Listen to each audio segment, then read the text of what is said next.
This week on Break It to Make It. So many entrepreneurs, they're like, no, I'm the only one that can do it. I'm the only one that knows how. It's me. They need me. So many of us do that, right? But I hate to break it to you, like your business is not special. And most of the time you can outsource like 90% of what you do. But you've got to have systems in place for it.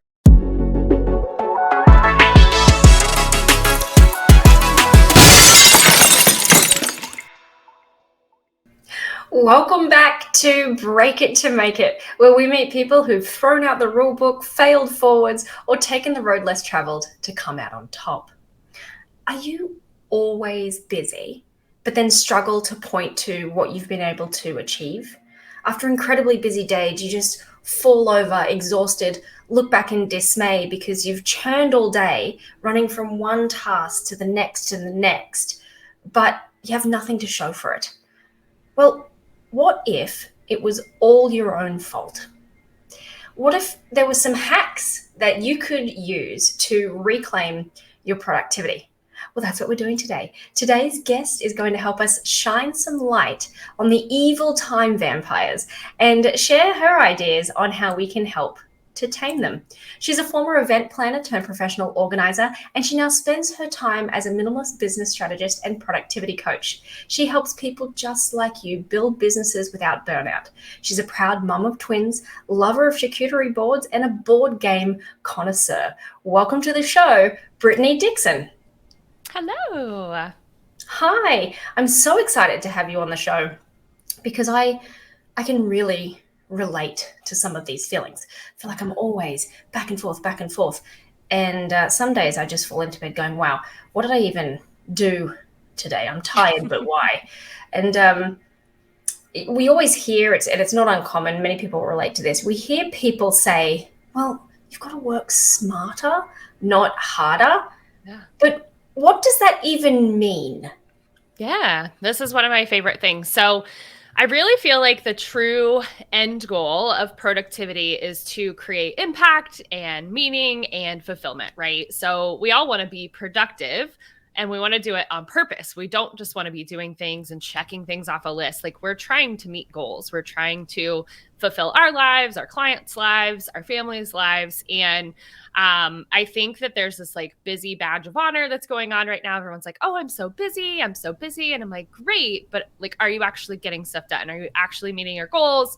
Are you actually hitting these things that you want to do? And I think when we say work smarter, not harder, it's really just being more efficient with what we're doing so that we're not wasting time and energy, because we want to use that time and energy to be able to hang out with our family, play board games, do fun things, fulfill and support our clients, right? And I feel like a lot of times people are just back in this checklist. They're like, oh, I've got all these things to do. And I'm like, but none of those things are moving you forward. So we really need to just be more efficient with our time and how we're getting things done and making sure we're working on the right things. And I think that's one of the biggest things that entrepreneurs struggle with, because we are acting as like 14 different people as one. So it can get really easy to get wrapped up in that, but really stepping back and making sure that we're being the most efficient.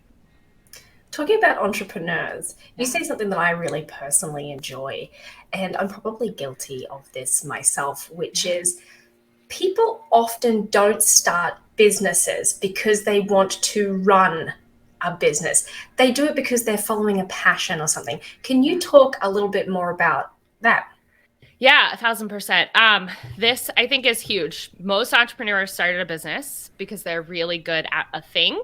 And someone along the way has told them that they're able to monetize that and they're able to help people and they can make a huge impact. And while that's great, we can't just do the thing that we started the business for, right? Like we have to do all of these other things in the background to make this business run.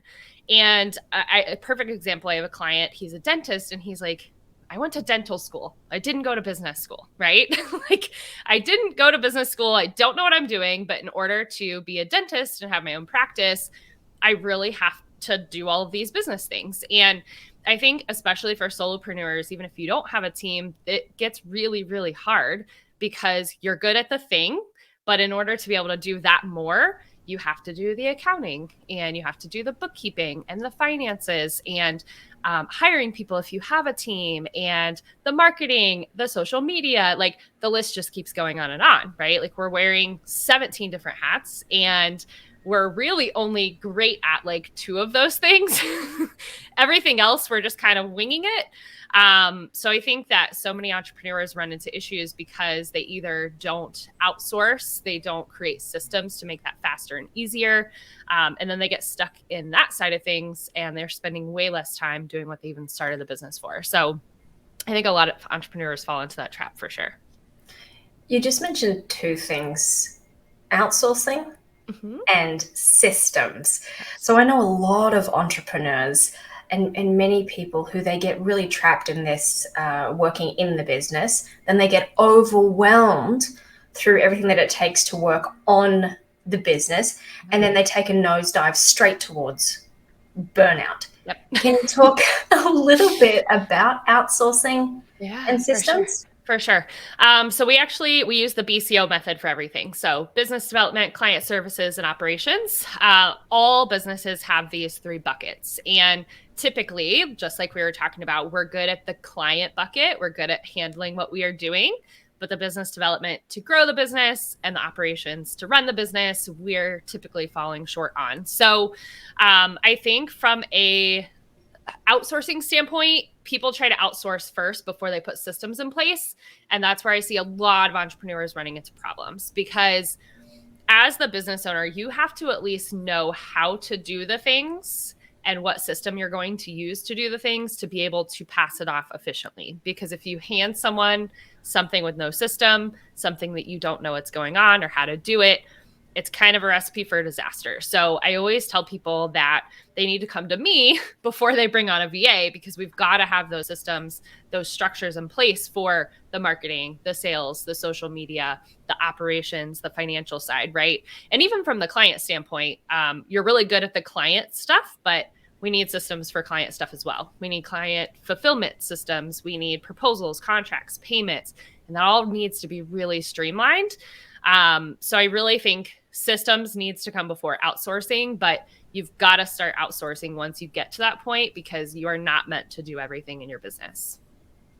That's such a great point. You are not meant to do everything in your business. Yeah. And there's a psychological and personal feeling approach to this too, that you must have to encounter a little bit of being like a counselor, because many entrepreneurs are guilty of just not wanting to let go. How often does that cross your desk? Oh yeah, it's a control thing, for sure. I think that so many entrepreneurs, they're like, no, I'm the only one that can do it. I'm the only one that knows how. It's me. They need me. So many of us do that, right? But I hate to break it to you, like your business is not special, and most of the time you can outsource like 90% of what you do. But you've got to have systems in place for it, right? Because if you can't put that into a very checklist, like step 1 through 57 kind of format, no one's going to be able to follow that. But if you spend the time to create that process, to create that checklist, then you can pass it off to people. You can give them training videos. They can do it exactly like you want them to, as long as you hire the right people. So I feel like the piece of that, like if you've got that stuff in place, it's so much easier to let go of control, because you know they're going to do it in the way that you want them to do it, right? So that definitely comes up. I have a lot of, and myself included, I am very prone to this, because I'm like, oh, I'm going to just do it. Then I'm like, no, my time is better spent serving the clients. Someone else can do the operations side, right? So you've got to let go of some of that control so that you're able to actually serve your clients in a higher way. Now, if you really want to be in control, I think there's no better place to start than being in control of yourself. Yeah. And so let's spend a little bit of time talking about time vampires, these things that accidentally thwart our journey towards our ultimate goal. Can you tell us a little bit about your top 5 or top number of time sucks that you see people falling into, these little traps that we're accidentally setting for ourselves, and how to overcome them? For sure. So high level, searching for information, not time blocking, task tab switching, notifications, and social media. Those are by far probably the top things I see people wasting so much time on. Searching for information, there's actually a study out there, the International Data Corporation. They say that we spend 12 and a half hours a week searching for information. Like 12 and a half hours a week, absolutely crazy. But if you think about it, that is Zoom links and emails and messages and PDFs and images and color codes. And like the list just goes on and on and on. And if you don't have really great digital organization systems to keep that stuff in place, you are going to search for things. So if it takes you longer than 30 seconds to search for something, you're probably one that falls into the trap of 12 and a half hours a week of searching for information. And I don't know about you, but if I was serving clients for 12 and a half hours a week instead of searching for information, I feel like I can make a bigger impact and way more revenue than wasting my time doing that. So I think that is one of the biggest things that I can put processes in place for people all day long. But if you don't have an organized digital workspace where you can find things, it's not going to help. So and, one tip, and I know you used to be a professional organizer, and we've talked about this before. One of my friends is also a professional organizer. And one of the great tips she always gave me, it has to do with my house, but I think it can absolutely be applied to everything that we do, is put it away immediately. Yes, and so if you receive something via email that you know you're going to need later, it's a copy of an invoice, upload it immediately. Yep. Into your financial management system. Would you agree? Yeah, for sure. And it's actually funny. I actually used an acronym when I was doing professional organizing, and it relates because I live in Ohio.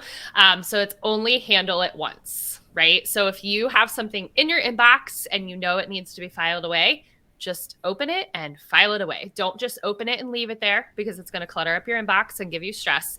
But if you see it and you have a system that you can super easily put things away, it's so much easier than just leaving it there. And it definitely applies to clutter in your house too. So that's so great. And so, ladies and gentlemen, the recommendation is don't stop looking for things. Just put it in its place so you know where it's going to be. And the next one that you said is time block. What's time blocking? Yeah. So I think a lot of productivity people talk about time blocking, right? And it's block off your time and work on different things during that time frame and make sure you put time blocks in for everything. And I love time blocking, but I do it in a much different way. So you'll hear me keep going back to this, but the BCO method, we actually time block in this way as well. I think too often when people time block, they're way too specific with what they're supposed to be doing during that time block. So they're like, I need to work on this person's project, this client work during this half hour, right? Then the next half hour, you're like, I'm going to do my bookkeeping and accounting. And the next hour, you're like, oh, I'm going to go put some social media posts, right? I think if you're so specific, it makes it hard to follow because life happens, right? So we actually time block in the buckets instead, because I feel like if you're going from bookkeeping to your social media to client work, back to social media, back to numbers, like those are 3 different parts of your brain. And every time you switch those things, like you have to completely reset. So for me, I actually block the first half of Monday for the B bucket for business development. And I only do things that are growth related, but I don't limit myself to what those are. So I'm like, oh, if I need to do social media posts, I'll do that. If I need to write an email, I'll do that. But I leave that block open and it's not super restrictive. Same thing with client work and operations type of things. But I think time blocking is so big because you've got to have that time blocked off and planned out for.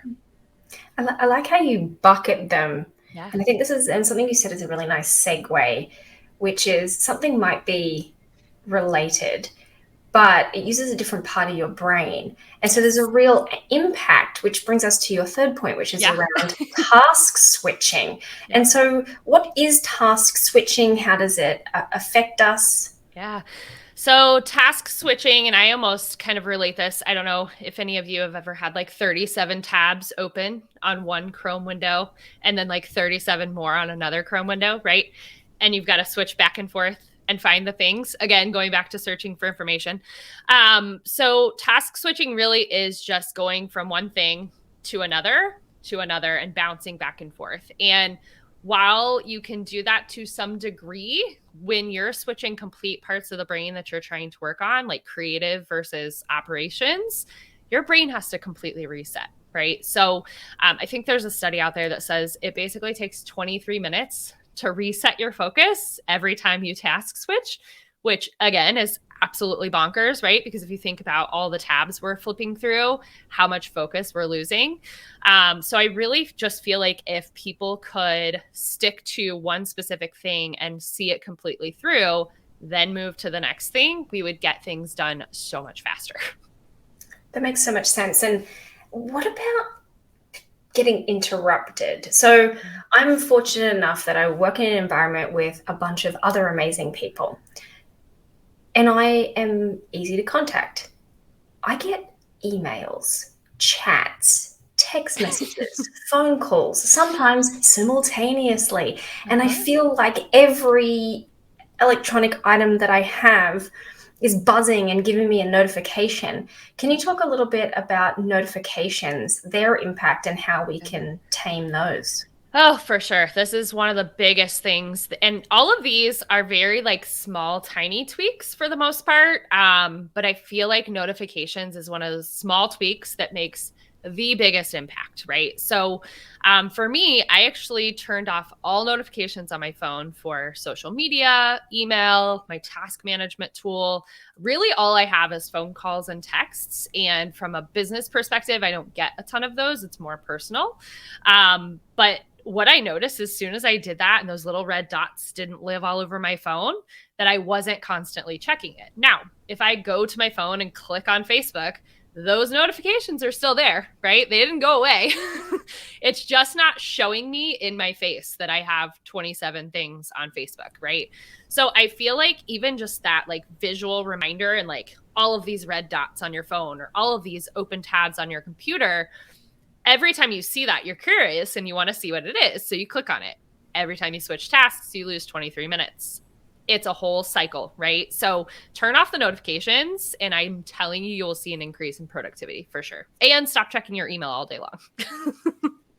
Those are really good tips. And you mentioned one of the ultimate time sucks, which I think is our final point, which is social media. There are a lot of really strong opinions around social media, just overall the participation in it. But for many of us, social media is a reality and a core growth engine for our business. And so we're not just on there for personal time, but sometimes you get on there for business reasons. And then you just might scroll for a while. So can you talk to us a little bit about social media and any hints, tips, or tricks you have on how to take control of ourselves when we get on the interwebs? Yeah, for sure. And this, I think, is so hard, especially for business owners that run a business on social media, right? Because there's such this mix between business and personal. So I think it kind of goes back to the time blocking, right? So if you're in that business development time block and it tells you to go do some social media things, you do have to be disciplined, right? Like it is a habit that you've got to build. But a lot of times what I'll do is I will go in and I'll set a timer. I'm like, I'm going to be in here for 30 minutes. I'm going to answer messages. I'm going to check in on people. I'm going to like, comment, engage, whatever that looks like. And during work time, I try to stick to that. Now, does that happen every day? Absolutely not. I'm human and I just keep scrolling, right? I'm like, oh, I really don't want to do that project. So we're just going to look at some more social media. But first, if you have the notifications turned off, it's going to, if you're busy, it's going to be harder for you to like get distracted by that unless you click on it. And then once you're in there, if you're setting timers for yourself, and you know that you're going in for a specific reason, it's a lot easier to be like, okay, going in 30 minutes, got to get this done. And sometimes you may need to like reward yourself, right? Like if I stay off of social media, then I can be on it in the evening time or I can go do it later. But during business hours, you've got to be strict. And it is a habit that you've kind of got to build. But oh man, the number of times I've went down the social media rabbit hole and like just kept scrolling. It is a productivity killer for sure. One of the things that I'm hearing, especially between these last two points about notifications and social media, for me, I'm thinking about just as a human and how you get approached, bothered, that kind of thing. If I think about notifications, text, call, all that kind of thing when I'm trying to focus, it's like somebody's tapping me on the shoulder. Yeah. Hey. And I feel like if I have that, it creates stress. It creates stress. We live in this world of immediacy, and you talked about that hustle culture, but you feel like you're needed by so many different people and you can't split into 100 people. So depending on what type of person you are, that can cause a reaction, emotions, feelings. And I already think, the notifications, it's such a genius move because it can take away that tap, tap, tap, tap on the shoulder. Hey, hey, hey, hey, hey. But if you do things like set timers, you get the right type of tap on the shoulder. When you're heading in a certain direction, it'll give you a little reminder of like, ding, ding, ding, ding, ding, your time is now up. And I would think you're less likely to ignore the other things. So there's sometimes when there's so many notifications going off, I find that I accidentally miss the ones that I really need. Like my phone has 20 things on it, but what I really needed was the one thing that said, you have a meeting starting in 15 minutes. And I've definitely been guilty of that, showing up late. They even have, I don't remember what it's called. I think it's called Focus Street. They have apps to block you from social media because this is a thing, right? Like this is a problem for so many people, especially business owners, because again, we're immersed into this online space, right? So then we see more business coaches and people offering things and buying things and like information overload. And it doesn't help with confidence either if you're a new person, right? Like then you start getting in this comparison spiral and like all of these things. So they actually have apps to help you stay focused. They have timer apps that you can install in your Google Chrome extension. They have focused apps where you can say on Monday through Friday from 8 to 4, I don't want social media and I don't want to look at it. Right now that I don't know if I would go like all in at first. I would probably do like little bits at a time. We don't want to go through withdrawal, but they have apps like that because it's such a thing and it's like information overload. But when you turn that off, I'm telling you, the stress level goes down because you've got boundaries in place and you don't feel like it's like mom, tapping on your shoulder. Like you said, right? It's the same thing in business. And if you've got those boundaries in place, the stress levels go down, the anxiety levels go down, and your productivity goes up. And for anybody who's listening, I feel like it's important to mention that just because something is simple doesn't mean that it's easy. Yes. This sort of implementation, these processes, and to Brittany's point, you've got to step in, go at your own pace. And it's a muscle as well. When you start to use these tools and systems and that kind of thing, you need to practice and you need to make it a part of your ritual and your method and that kind of thing. And so if you had to encourage people, Brittany, sort of as we get to the end of this, people who are like, you know what, these time vampires, I've had enough. That's it. Today's the day. I'm going the BCO method. This is it. Yep. If you had to encourage people to make one meaningful or impactful, as you say, change today, what would it be? Organize your digital workspace. Even my highest paid clients that need processes and implementation and automation and like systems like crazy, it still comes back to organizing their digital workspace. And that's really, it's going to include your email, your files, that sort of thing. And it's not going to happen overnight, but set a timer for 30 minutes a day and go in your email, clean it out, delete things, unsubscribe from things. Oh man, that feels great. Clearing off your desktop, right? Like if you've got files or images on your desktop, clearing that off and really just starting to chip away at that, because that is the biggest time suck out of all of them, because even social media is information, right? So if you have a system in place for that and a system for all the stuff that's coming in and it's organized, maybe in the BCO method, it's going to be so much more efficient to file things away, get them off your plate, and just feel so much more organized and less stressed. I totally agree with that. And love it as a method. Yeah. It's a skill. It's a skill. Like you had said, it's a muscle, right? Like everyone's like, oh, you're type A. I could never be that organized. Like I can never get there. And while I have those tendencies and I was like a weird 16-year-old with like color-coded binders, like, yes, that's me. It's absolutely a skill that can be learned. It's absolutely a muscle that you can put in place. And the more you do it, the easier it becomes. And I think one thing that's important to mention is there are simple, again, not necessarily easy, but there are little things that are already built in. Think about lots of the productivity tools. I'm a fan of certain brands, but I'm not going to mention them here today. But no matter what your desktop productivity tools are that you use, or your financial accounting program, they all have stuff built into them. Yep. And so by partnering with somebody like you can teach them about things like how to create automated rules for their inbox. How do they get the most out of what they're doing? And sometimes just that one simple thing, that you being able to shine a light on it and say, oh, if you do this one thing, it could literally save them hours a week and completely revolutionize the way that they do things. So I think that that's amazing. For those of you who are listening, that's the one final thing. If you want to get started today, start with organizing your digital workspace. What are the things that you need to access most often? Make sure that they're right at the tip of your fingers. Make sure you know where they are and how to access them quickly and efficiently. If you'd like to learn more about Brittany and her proven systems to tame these terrible time vampires, check her out on Instagram at brittanyandco.consulting, or head over to her website, or find her on LinkedIn. You will be very thankful that you did. Thank you so much, Brittany, for joining us today and sharing some of these amazing productivity tips. Yes, thanks so much for having me. Thank you, everybody. Join us back again next week, where we meet another amazing guest. If you'd like to be featured on the show, don't forget to come and reach out to us, and we'll see you again for another episode of Break It to Make It.